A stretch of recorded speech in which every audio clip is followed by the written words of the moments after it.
ನಮಸ್ಕಾರ ಫ್ರೆಂಡ್ಸ್, ನನ್ನ YouTube channel ವೀಕ್ಷಕರಿಗೆ.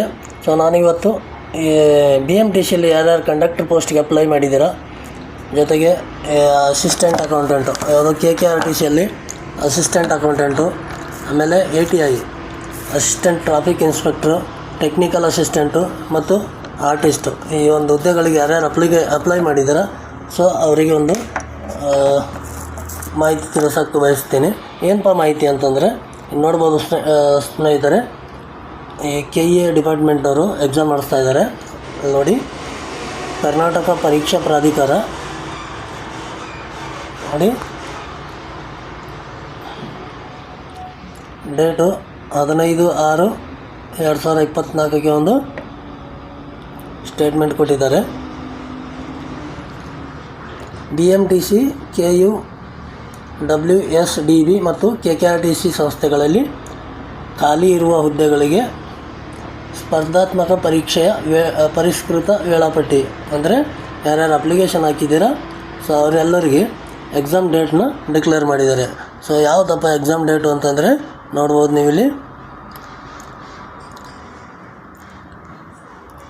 KKRTC ಅಸಿಸ್ಟೆಂಟ್ ಅಕೌಂಟೆಂಟ್, KKRTCದು ಅಸಿಸ್ಟೆಂಟ್ ಅಕೌಂಟೆಂಟು 13/7/2024 ಬೆಳಗ್ಗೆ ಒಂದು ಪೇಪರು, ಮಧ್ಯಾಹ್ನ ಒಂದು ಪೇಪರು ಇರುತ್ತೆ. ನೋಡ್ಬೋದು KKRTC ಅಸಿಸ್ಟೆಂಟ್ ಅಕೌಂಟೆಂಟು. ಆಮೇಲೆ BMTC. ಇಲ್ಲಿ ನೋಡಿ, BMTCಯಲ್ಲಿ ಯಾರು ಕಂಡಕ್ಟ್ರ್ ಪೋಸ್ಟ್ ಅಪ್ಲೈ ಮಾಡಿದ್ದೀರಾ, ಕಂಡಕ್ಟ್ರು ಅದು ಕಲ್ಯಾಣ ಕರ್ನಾಟಕ ಅಂತೇಳಿ, ಅಂದರೆ ಕಲ್ಯಾಣ ಕರ್ನಾಟಕ ಅಂದರೆ ಈ ಮುಂಚೆ ಹೈದರಾಬಾದ್ ಕರ್ನಾಟಕ ಏನು ಕರೀತಿದ್ದೀರಲ್ಲ, ಆ ಒಂದು ವಿದ್ಯಾರ್ಥಿಗಳಿಗೆ ಎಕ್ಸಾಮ್ ನಡೆಸ್ತಾ ಇದ್ದಾರೆ ಫಸ್ಟು. ಆಮೇಲೆ ನೆಕ್ಸ್ಟ್ ಎಲ್ಲರಿಗೆ ಮತ್ತೆ ಬಿಡ್ತಾರೆ. ಆಮೇಲೆ KKRTCದು assistant traffic inspector, KST constable, ಆಮೇಲೆ ಟೆಕ್ನಿಕಲ್ ಅಸಿಸ್ಟೆಂಟ್ ಮತ್ತು RTCN.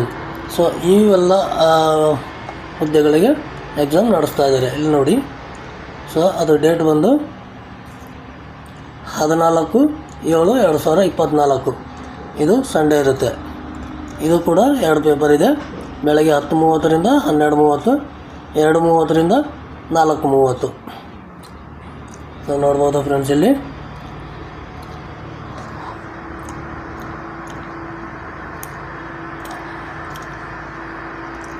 ಇದಕ್ಕೆ ಯಾರ್ಯಾರು ಅಪ್ಲಿಕೇಶನ್ ಹಾಕಿದ್ದೀರಾ ಆ ಒಂದು ವಿದ್ಯಾರ್ಥಿಗಳಿಗೆ ಈ ಒಂದು ಮಾಹಿತಿನ ಶೇರ್ ಮಾಡಿ.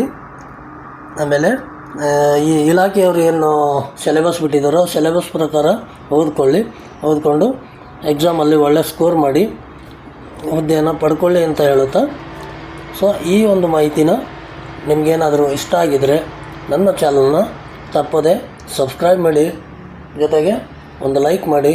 ನಿಮ್ಮಿಂದ ನಿಮ್ಮ ಸ್ನೇಹಿತರಿಗೂ ಹೆಲ್ಪ್ ಆಗೋಗೋಸ್ಕರ ಅವರಿಗೊಂದು ಶೇರ್ ಮಾಡಿ. ಹಾಗೂ ನಿಮ್ಮ ಅನಿಸಿಕೆ ಅಭಿಪ್ರಾಯಗಳು ಏನಾದರೂ ಇದ್ದರೆ, ಏನಾದರೂ ಮಾಹಿತಿ ತಿಳ್ಕೊಬೇಕಾಗಿದ್ದರೆ ಕಮೆಂಟಲ್ಲಿ ಖಂಡಿತವಾಗಲೂ ಕಮೆಂಟ್ ಮಾಡಿ, ಅದಕ್ಕೆ ನಾನು ಮಾಹಿತಿ ನೀಡುತ್ತೇನೆ ಅಂತ ಹೇಳುತ್ತಾ ಮತ್ತೆ ಸಿಗೋಣ ಮುಂದಿನ ವಿಡಿಯೋದಲ್ಲಿ. ಧನ್ಯವಾದಗಳು.